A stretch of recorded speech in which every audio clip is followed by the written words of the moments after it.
Since 2001ರಿಂದ ನಾನು ಈ ಅಸ್ಟ್ರಾಲಜಿನ ಪ್ರತಿ ಮನೆಯಲ್ಲೂ ಸ್ಪ್ರೆಡ್ ಮಾಡಬೇಕು ಅಂತ ಫ್ರೀ ಆಸ್ಟ್ರಾಲಾಜಿಕಲ್ ಕಾಲೇಜ್ ನಡೆಸ್ತಾ ಇದ್ದೀನಿ. ಈಗಾಗಲೇ ಕಮ್ಮಿ ಅಂದರೆ 1,000 ಜನ ಅಸ್ಟ್ರಾಲಜರ್ಸು ನನ್ನ ಕಾಲೇಜಿಂದ ಹೋಗಿದ್ದಾರೆ. ನಾವು they are well versed people. ಅದಲ್ಲದೆ ನನ್ನ ಕಾಲೇಜಿಂದ ಹೋದವರು ಮತ್ತೆ 5-6 ಕಾಲೇಜ್ ಓಪನ್ ಮಾಡಿದ್ದಾರೆ. ನನ್ನ ಮುಖ್ಯ ಉದ್ದೇಶ ಇಷ್ಟೇ, ಏನಪ್ಪ ಅಂದರೆ ಈ ಅಸ್ಟ್ರಾಲಜಿ ಪ್ರತಿ ಮನೆಯಲ್ಲೂ ಹೋಯಿತು ಅಂದರೆ ಅಲ್ಲಿ ಆದಷ್ಟು ಅಲ್ಲಿರೋ ಒಂದು ಚೂರು ಕೊಳಕು, ಒಂಚೂರು ಅವಿಘಾತ, ಅದು ಆಘಾತಗಳು ಇವೆಲ್ಲನೂ ತಪ್ಪಿಸ್ಬೋದು ಅನ್ನೋದು ಒಂದು ಪ್ರಾಬ್ಲಮ್. ಈ ಗೌರ್ಮೆಂಟ್ ಮಾಡದಿರೋ ಕೆಲಸ ನಾನು ಮಾಡೋಣ, ಒಂದು ಹಳ್ಳಿ ಸೇವೆ ಮಾಡೋಣ ಸೊಸೈಟಿಗೆ ಅಂತ ಈ astrology college, free astrology college ನಡೆಸ್ತಾ ಇದ್ದೀನಿ. ಇದು 5ನೇ ಸಮ್ಮೇಳನ. ಆದರೆ 3ನೇ ಇಂಟರ್ನ್ಯಾಷನಲ್ ಫಂಕ್ಷನ್, 2 ನ್ಯಾಷನಲ್ ಫಂಕ್ಷನ್ಸ್ ಮಾಡಿದ್ದೆ. ಇದರೊಳಗೆ ಯಾವಾಗಲೂ ಇದೇ ಮಾಡ್ತಾ ಇತ್ತು ಅಂದರೆ ಇದರಿಂದ ಉಪಯೋಗ ಏನು?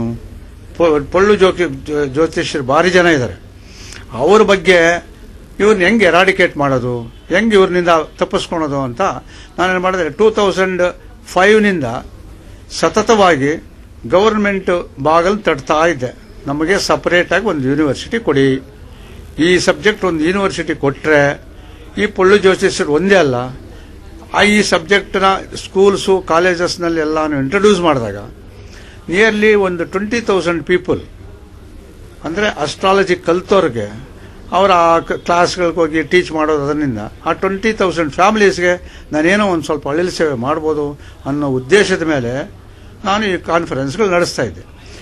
ಲಾಸ್ಟ್ ಇಯರ್ ಕಾನ್ಫರೆನ್ಸ್ನಲ್ಲಿ ಇಲ್ಲಿ ಇವಾಗ ಯಾರು ಮೇಡಮ್ ನಮ್ಮ ಶೋಭಾ ಕರಂದ್ಲಾಜೆ ಅವರು ಬಂದಿದ್ದರು. ಅದಕ್ಕೆ ಮುಂಚೆ ಬಹಳಷ್ಟು ಮಿನಿಸ್ಟರ್ಗಳೆಲ್ಲ ಅಟೆಂಡ್ ಆಗಿದ್ರು. ಯಾರೂ ಇದ್ರ ಬಗ್ಗೆ ಕಾತರತೆ ವಹಿಸಿಲ್ಲ. ಅದಕ್ಕೆ ಅವರು ಸ್ವಲ್ಪ ಪ್ರಯತ್ನ ಪಟ್ಟು, ಸ್ವಲ್ಪ ಅನ್ನೋದಕ್ಕಿಂತಲೂ ಸತತವಾಗಿ ಪ್ರಯತ್ನ ಪಟ್ಟು ಇದನ್ನ ಸಂಸ್ಕೃತ್ ಯೂನಿವರ್ಸಿಟಿಗೆ ಸೇರಿಸಲಿಕ್ಕೆ ಪ್ರಯತ್ನ ಪಟ್ಟು ಸೇರಿಸಿದ್ದಾರೆ. ಇದು one of the subject in the Sanskrit university. The whole system is like this. No other science in the world is equal to this. ಅಂದರೆ this science is above all other sciences. ಎಲ್ಲ ಸೈನ್ಸ್ಗಳು ಇದರಿಂದ ಡಿರೈವ್ ಆಗಿರೋದೆ. ಒಂದು ಯಾವುದನ್ನ ತಗೊಳ್ಳಿ, ಒಂದು flight ತಗೊಳ್ಳಿ. Flight ಅಂದರೆ ಮೊದಲ ಕಾಲಕ್ಕೆ ಇತ್ತು ಅಂತ ಹೇಳ್ತೀವಿ.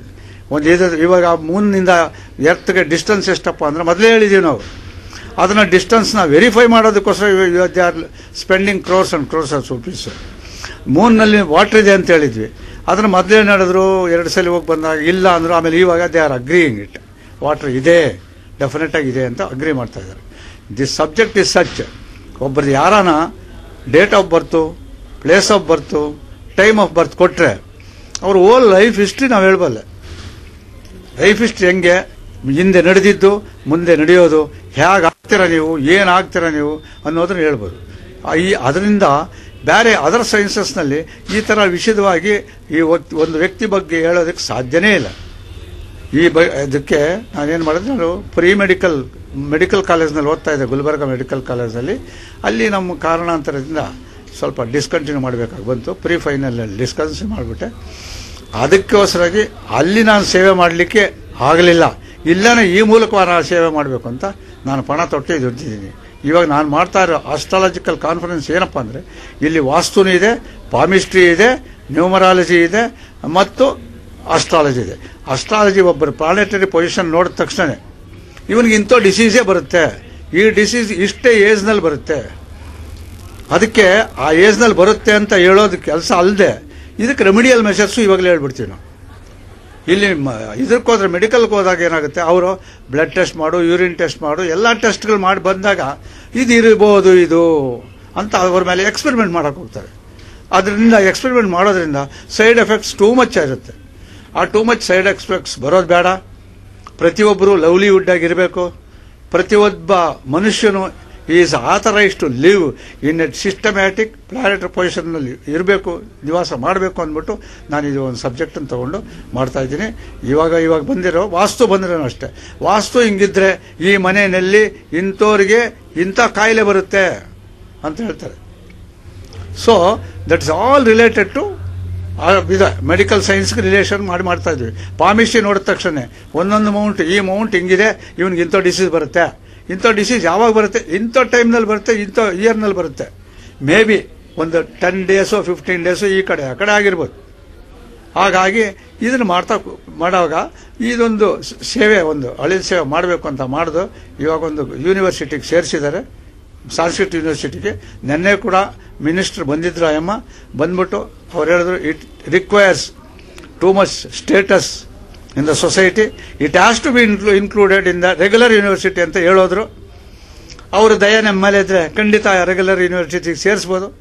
ಮೊದಲ ಕಾಲಕ್ಕೆ ಏನು ಮಾಡ್ತಾ ಇದ್ವಿ, ಮಾರಲ್ ಕ್ಲಾಸಸ್ ಅಂತ ಇರೋದು, ಎಲ್ಲೆಲ್ಲಿ ಸ್ಕೂಲು ಕಾಲೇಜು ಇಲ್ಲೆಲ್ಲಾನು. ಆ ಮಾರಲ್ ಕ್ಲಾಸಸ್ನಲ್ಲಿ ಒಂದೊಂದು ಅವರು ಮಾರಲ್ ಅಂತ ಹೇಳಿದ್ರೆ ಇತಿಹಾಸಗಳನ್ನೆಲ್ಲ ಎತ್ತೇಳು, ರಾಮಾಯಣ ಮಹಾಭಾರತ ಇವೆಲ್ಲ ಹೇಳಿ ಜನಕ್ಕೆ ಕೆಟ್ಟದ್ರಿಂದ ಹೆಂಗೆ ಆಚೆ ಬರ್ಬೋದು ಅನ್ನೋದನ್ನ ನೋಡಿಸ್ತಾ ಇದ್ರು. ಅದಕ್ಕೆ ಬದಲು ಇವಾಗ ಇಲ್ಲಿ ನಾವು ಹೇಳ್ಬಿಟ್ರೆ ಇದೇನಾಗುತ್ತೆ ಅಂದರೆ, ಪ್ರತಿ ಮನೆಯಲ್ಲೂ ಈ ಟೈಮ್ನಲ್ಲಿ ಈ ಹುಡುಗನಿಗೆ ಟೈಮ್ ಚೆನ್ನಾಗಿಲ್ಲ, ಅವನು ಏನು ಮಾಡಬೇಕು, ಇವ್ರಿಗೆ ಟೈಮ್ ಚೆನ್ನಾಗಿಲ್ಲ, ಇವ್ರೇನು ಮಾಡಬೇಕು ಅನ್ನೋದು ಪ್ರತಿ ಮನೆಯಲ್ಲೂ ತಿಳ್ಕೊಂಡಂಗಾಗುತ್ತೆ. ಅದು ತಿಳ್ಕೊಳ್ಳೋದು ಆಗದಲ್ಲ. ಈ ಮರ್ಡರರ್ಸು, ಥೀವ್ಸು, ಅವರು ಇವ್ರನ್ನ ನಾವು ಬಹಳಷ್ಟು ಜನ ನೋಡ್ತಾ ಇದ್ವಿ. ಅದರಿಂದ ಖಂಡಿತವಾಗಲೂ ಸೊಸೈಟಿನ ನಾವು ಅದರಿಂದ ಪಾರು ಮಾಡೋದಕ್ಕೆ ಸಾಧ್ಯತೆ ಉಂಟು. ಇದು ಮಾಡ್ತಾ ಇದ್ದೀವಿ. ಇದಕ್ಕೆ ಸತತವಾಗಿ ನಾವು ಪ್ರಯತ್ನ ಮಾಡ್ತಾ ಇದ್ದೀನಿ. ಮಾಡಿ ಇವಾಗ ಒಂದು ಇಂಟರ್ನ್ಯಾಷನಲ್ ಕಾನ್ಫರೆನ್ಸ್ ಮಾಡಿದ್ದೀನಿ. ಇದರಿಂದ ಆಲ್ ಓವರ್ ಇಂಡಿಯಾ ಎಲ್ಲ ಕಡೆಯಿಂದ ಬಂದಿದ್ದಾರೆ. ಅಂಡ್ ಆಲ್ಸೋ ಫಾರಿನ್ ಕಂಟ್ರೀಸ್ನಿಂದ ಬಂದಿದ್ದಾರೆ. ಫಾರಿನ್ ಕಂಟ್ರೀಸ್ನಿಂದ ಡೆಲಿಗೇಟ್ಸ್ ಒಂದೇ ಅಲ್ಲ, ಅವರು ನಿಮ್ಮ ನ್ಯೂಸ್ ಏಜೆಂಟ್ಸ್ ಕೂಡ ಬಂದಿದ್ದಾರೆ. ಅವರು I think they will spread in their.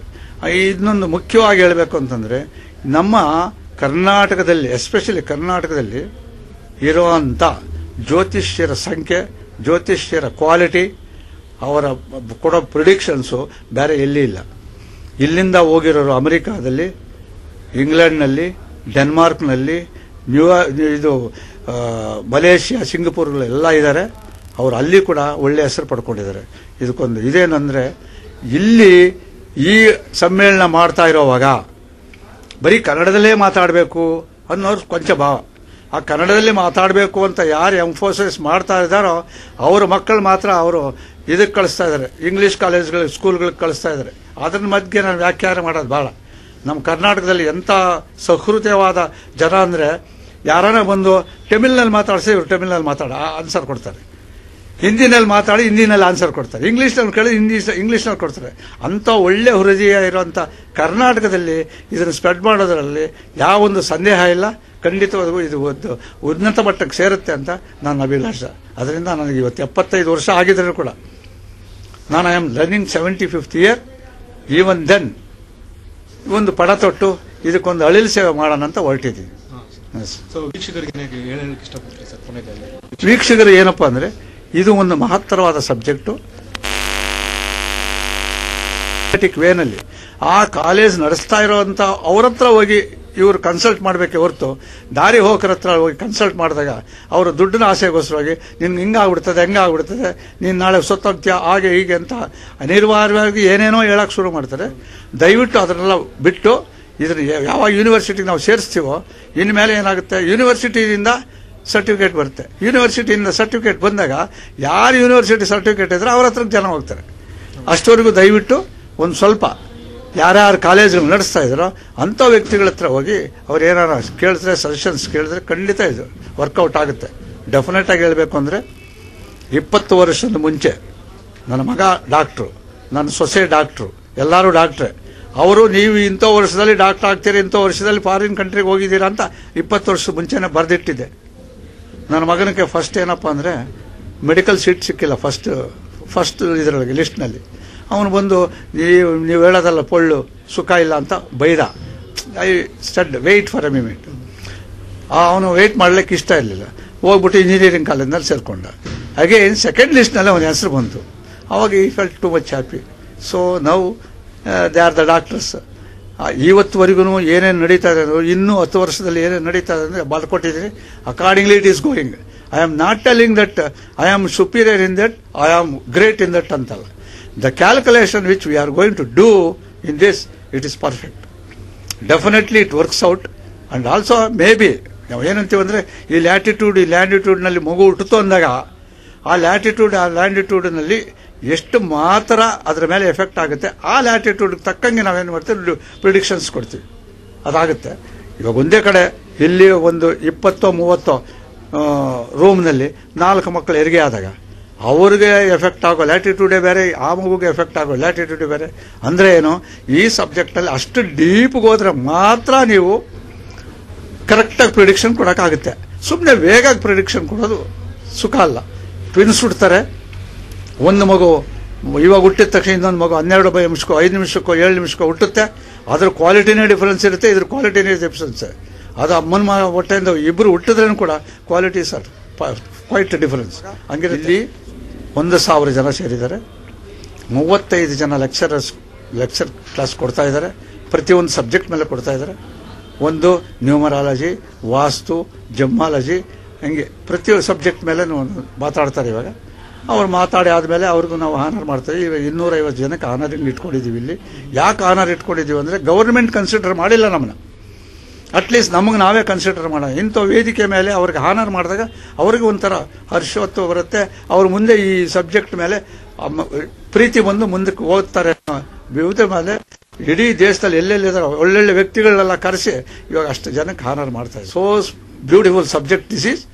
ಅದಕ್ಕೆ ಗೌರ್ಮೆಂಟ್ ಮಾನ್ಯತೆ ಕೊಟ್ಟು ಯೂನಿವರ್ಸಿಟಿಗೆ ಸೇರಿಸ್ಬಿಟ್ರೆ, ರೆಗ್ಯುಲರ್ ಯೂನಿವರ್ಸಿಟಿಗೆ ಸೇರಿದ್ರೆ it will have less own weight ಒಂದೇ ಅಲ್ಲ.